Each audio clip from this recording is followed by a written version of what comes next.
हम तो बरसों से कहते आ रहे हैं, जो SC ST OBC के लोग हैं वो तो बरसों से कहते आ रहे हैं कि जाति खत्म करो, जाति खत्म करो, हमें मुख्य धारा में शामिल करो, लेकिन हमारी बात कौन सुन रहा था?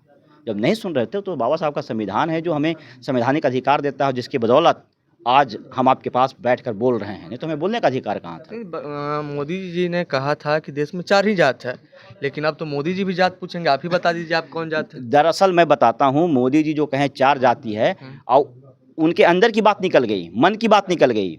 वो गोल मटोल कर रहे हैं कि क्या है अमीर गरीब स्त्री पुरुष, दरअसल ये नहीं है। आप समझिए, जात सही में 4 है, स्वर्ण है, क्षत्रिय हैं, वैश्य हैं और शूद्र हैं।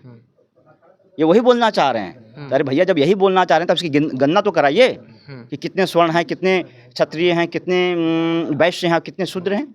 नमस्कार, मेरा नाम है मिथिलेश कुमार और आप देख रहे हैं द न्यूज हब।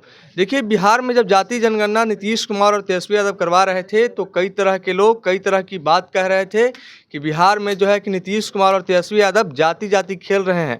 हमारे साथ इन सारे मुद्दे पर बातचीत करने के लिए राष्ट्रीय जनता दल से नए प्रवक्ता बनाए गए हैं, राष्ट्रीय प्रवक्ता बनाए गए हैं अनुज कुमार तरुण जी, इनसे बातचीत करेंगे। क्या कहिएगा सर, मोदी जी ने मंजूरी दे दी है जातीय जनगणना कराने के लिए पूरे देश में, आपका क्या राय है इसमें? देखिए, यह सामाजिक न्याय की दृष्टि से आज का दिन बहुत महत्वपूर्ण दिन है और बड़ा दिन है। जो सामाजिक न्याय के मानने वाले लोग थे वो बहुत बरसों से है जो कि हम बात कर रहे थे जाति जनगणना की। जाति जनगणना इसलिए ज़रूरी है कि बरसों से सताया हुआ समाज, वंचित समुदाय को अधिकार कब मिलेगा, कैसे मिलेगा। जो संविधान में हमें संवैधानिक अधिकार की व्यवस्था की गई है वो जनसंख्या के आधार पर कम दिखता है। और इसलिए आपने देखा होगा कि समाजवादी जितने भी नेता हैं, चाहे लोहिया हो, जयप्रकाश नारायण हो, चाहे लालू प्रसाद यादव हों, काशीराम जी हों, मुलायम सिंह यादव हों, जितने भी समाजवादी नेता हैं, सब लोग हैं जो कि जाति जनगणना के पक्ष में रहे हैं।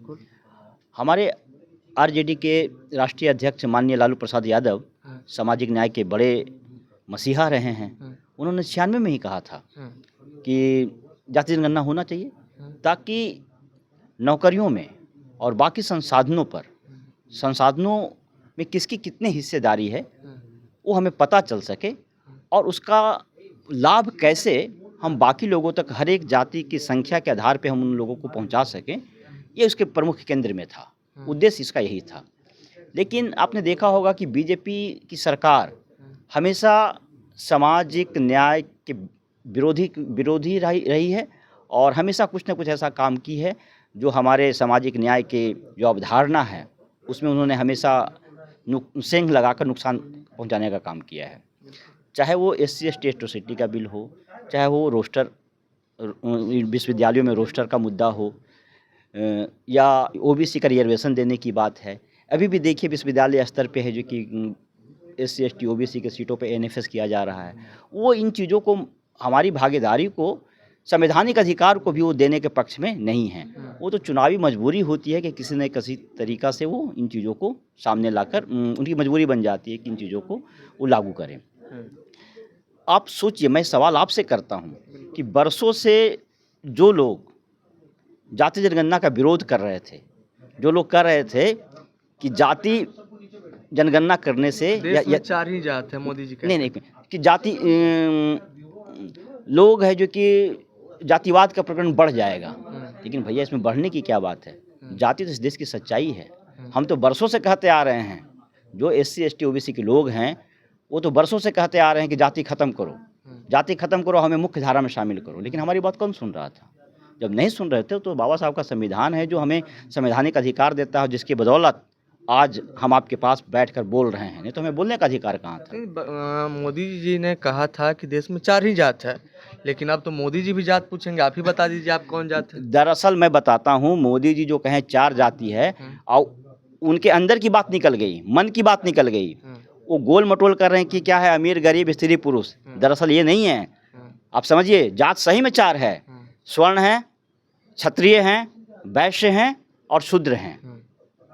ये वही बोलना चाह रहे हैं। अरे भैया, जब यही बोलना चाह रहे हैं तब इसकी गणना तो कराइए कि कितने स्वर्ण हैं, कितने क्षत्रिय हैं, कितने वैश्य हैं और कितने शूद्र हैं, ताकि हम उनको संवैधानिक एक प्रावधान कर सकें कि उनकी भाई जब इतनी जनसंख्या है तो उनको क्या क्या मिलना चाहिए, क्या नहीं मिलना चाहिए। जेडीयू कह रही है सर कि इसका श्रेय, इसका क्रेडिट जो है नीतीश कुमार को मिलना चाहिए, इन्होंने भी आवाज उठाते, फिर आप लोग नीतीश कुमार को क्रेडिट क्यों नहीं दे रहे देखिए, हैं? आपके नेता ने भी आज क्रेडिट नहीं दिया नहीं, नीतीश कुमार को। क्रेडिट हमारे नेता ने ऐसा नहीं कहा कि हम नहीं उनका क्रेडिट नहीं है। क्रेडिट वो समाजवादी आदमी हैं, लेकिन वो रास्ता भटक गए हैं।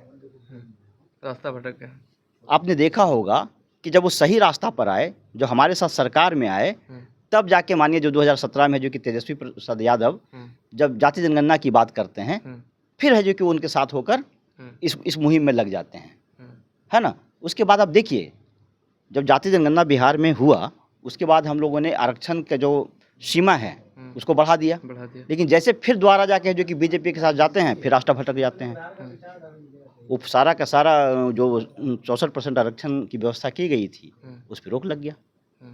क्या लगता है कि इससे जातिवाद अब बढ़ेगा? कोई जातिवाद नहीं बढ़ेगा। जातिवाद क्यों बढ़ेगा? आप गांव में जाइए ना, गांव तो पहले से बटा हुआ है। दक्षिण टोला दलित का है, पश्चिम टोला इसका है। आप बताइए कि शहरों में नाम है, यह कॉलोनी है, यह कॉलोनी है।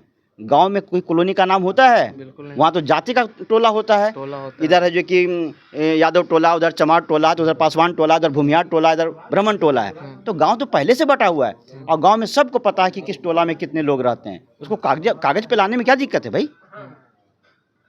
तो ये तो हो गया। क्या आपके नेता जो हैं कि ओबीसी का आरक्षण बढ़ाएंगे? ओबीसी में आरक्षण बढ़ाएंगे? हम तो पहले ही कह रहे हैं कि जिसकी जितनी हिस्सेदारी उतनी भागीदारी। ये तो हमारे पूर्वजों का पुराना नारा है। तो ये बिल्कुल सुनिश्चित होना चाहिए कि जिसकी जितनी संख्या है उसको उतनी हिस्सेदारी मिलनी चाहिए। और आज हमारे नेता ने कहा है कि नौकरी, बाकी संसाधन, जितने भी संसाधन हैं उसमें, और उसके साथ साथ हमें राजनीतिक आरक्षण भी चाहिए। खास करके ओबीसी, जैसे SC ST का जो कि पॉलिटिकल रिजर्वेशन लागू है, उसी प्रकार ओबीसी समाज को भी पॉलिटिकल रिजर्वेशन मिलना चाहिए। आपने राष्ट्रीय प्रवक्ता बनाए गए हैं सर, हम चाहेंगे आप कहाँ से आते हैं, आप अपने बारे में कुछ बताएं। देखिए, मैं बिहार का ही रहने वाला हूँ और वर्तमान समय में मैं मगध विश्वविद्यालय के हिंदी विभाग में पढ़ाता हूँ। अच्छा। इसके पहले मैं दिल्ली विश्वविद्यालय में पढ़ा चुका हूँ, फिर उसके बाद मैं अपनी मिट्टी की तरफ लौट आया हूँ। धन्यवाद। क्या लगता है कि जो भी अति पिछड़ा समाज के हैं, दलित हैं, उनको इससे अच्छी भागीदारी मिलेगी? क्योंकि आज प्रेस कॉन्फ्रेंस में देखा गया कि आप थे, एक और राष्ट्रीय प्रवक्ता थे, तेजस्वी जी के अगल बगल में थे। तो क्या लगता है कि राष्ट्रीय नेता में आप लोग को? देखिए, ये आप लोग का काम है, देखते हैं। लेकिन अच्छी बात है, आप लोग देख रहे हैं कि हमारी पार्टी में सामाजिक न्याय की अवधारणा के साथ आगे बढ़ती है। हमारी पार्टी का मूल थीम है सामाजिक न्याय। उसमें सभी जाति वर्ग के लोग हैं। तो आप लोग ऐसा अगर देख रहे हैं तो इसको कहिए कि भाई हमारी पार्टी पे जो जातिवाद का आरोप लगाया जाता है, ऐसी कोई बात नहीं है। हमारे यहाँ सामाजिक न्याय की अवधारणा प्रमुख रूप से देखने को मिलेगा। चलिए, तो हमारे साथ अनुज कुमार तरुण जी थे, राष्ट्रीय प्रवक्ता बनाए गए राष्ट्रीय दल से। इनका साफ तौर पे कहना था कि जातीय जनगणना जो है कि पूरे देश में होना चाहिए।